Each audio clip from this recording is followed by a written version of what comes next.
All right, everybody, we are back with another update of Scorpion the Uromastyx. I haven't talked about it much so far, but I am a first time Uromastyx owner. Um, I have some history of having reptiles in the past, specifically anoles, and I have had bearded dragons. But when my son wanted a pet reptile for Christmas, we checked some stuff out, and it seemed like the Uromastyx was an interesting choice, and that's what he landed on.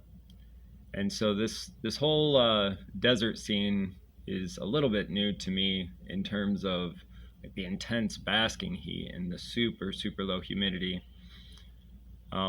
But so far, it's actually been fairly easy. I'd say probably for two reasons. One, I started with a fairly dry substrate to begin with, and two, um, I think all this rock in here has really, I don't know if it absorbs the moisture, but something about it seems to have just sucked all that moisture up. And I've been able to keep a very decent uh, humidity in there, like between 15 and 20% most of the time. Um, so yeah. Also, I did get that little baby mounted, so that's a lot nicer, set up in a good way so that I can adjust it the direction if I want to. Let's see. As you can see, it's upside down, so it's 86 temperature on the far side, and then it is at 25 humidity, so that fan is going. Oh yeah, I guess I didn't mention that the fan also makes a big difference. So anyway, getting back to being a new Uromastyx owner, I did not really know what to expect. I did a bunch of research and all that, but it's always different when it's at your house and you want to see it and you want to, and know that it's okay, and you want to see it eating and settle in, and of course you want it to happen quickly. And I'd say based on what I've heard, it happened pretty quickly with Scorpion. Not that it's totally comfortable yet, but it seems to be progressing very nicely. Um, and so that's actually been kind of a nice little added bonus to everything. Is that I'm a high anxiety person, and I'd say if you are looking for a lizard that is going to be very rewarding right away, don't go with the Uromastyx. It takes a lot of work, and it made me very anxious. Now, part of that is the way that I set up the enclosure. Lots of hiding spots and places where I literally can't see the lizard at all. Particularly down there, I've discovered over the last several days that there are multiple entrances to this little hide. There's one in the back, which I guess I knew was there, but I didn't think it would use it, but it does. And it's just been really interesting having basically a wild animal in your house, um, just sort of figuring out where the heck it is and trying to make itself feel safe. And that's essentially been my interaction with Scorpion so far, has just been, am I okay standing here? If I make a sudden move, are you going to jump into your hide and be freaked out? It's probably a thing not specific to Uromastyx too. I'm sure that works that way with a lot of reptiles.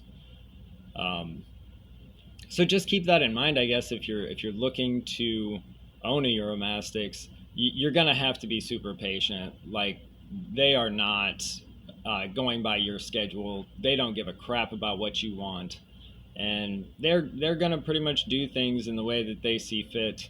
Um, based on how they think is best to survive, without any real logic to it or understanding what is best for them overall.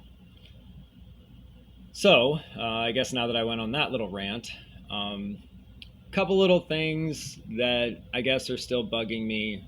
Having painted the back wall, that's not from the lizard. I'm not really sure. I guess they just flaked off. The lizard does rub up against the paint often and doesn't seem to really affect it whatsoever. Maybe there's a little dirt back there, but I actually just think that that's where I didn't paint thick enough. Outside of that, I did want to go over the plants a little bit more detail. The ogre's ear crassula is a jade. I don't know, if you look them up, they do have some interesting, you can kind of make it look like a tree. So as these grow taller, I will be, trimming the tops and sort of having it grow out instead of up. And I don't know, maybe over the course of the next year or so, it can, give a more interesting shape and obviously be a little bit bigger. I did look up a lot about how to care for these. The soil is perfect. You want kind of a sandy soil mixed with,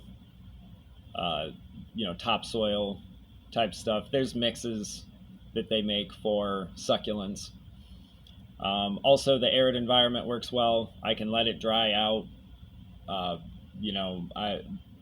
From what I've seen with succulents, you need to watch the leaves, make sure that they are, nice and plump without being mushy. And so a lot of people just kind of let things dry out mostly and then water. Also, you'll notice they've got kind of red tips on a few of them. And apparently that's a good thing. That's kind of a sun protection strategy that they have evolved over time. Now this I misidentified as the crassula before. This is a Senecio scapulosus, I think. I probably screwed that up. But you can see, as I have stated in previous videos, it's got this like white, silvery, almost cobwebbish, or looks like stretched out cotton fabric covering it, and that's for UVB protection. And I have learned through a little bit of research that that webbing does eventually break and split apart. So that is kind of natural, but the ones that are completely exposed, that was from my son thinking that there was something wrong with them or they had a spider on them or something. But both are doing quite well. Being closer to, and actually if I could go back I would switch them, but being closer to the light, the Senecio, it needs watered a little more often. I've watered it probably 4 times since I put it in versus twice over here. Also, this one is closer to the hide, which I spray for the isopods and the springtails to give them a little bit of a moist environment. So anyway, this one doesn't grow very tall. It's more of like kind of a big floppy aloe looking thing when it gets bigger, obviously with the silver coating. But yeah, it's been growing quite well, and especially with the new grow light that I got, which is bigger and stronger, it seems to be, going at a normal pace for what this plant is. Yeah, I did kind of want to, I don't know if you'll really be able to see it, but back here I discovered, and look at that. It might not get into focus, but there's a whole big cave on the whole back side of this. After we remodeled, we didn't really look at the back side. We knew that everything was secure, but it's got a whole frickin' little cave in here. It's really awesome. And I really enjoy that that's there, and we've learned that the lizard really enjoys it as well. So yeah, I think that's a pretty good update. You see Scorpion's been, I guess, basking. I'm not really sure what it's doing, just kind of resting. Down here, oh, hello. And got some food out for it, which it hasn't touched as usual. So hopefully soon here it starts eating, and I'm gonna sit here and wait and hope that I see it eat, and if not, then maybe someday. I don't know why I'm so obsessed with it. Anyway, I hope everyone has a good day, and thanks for watching.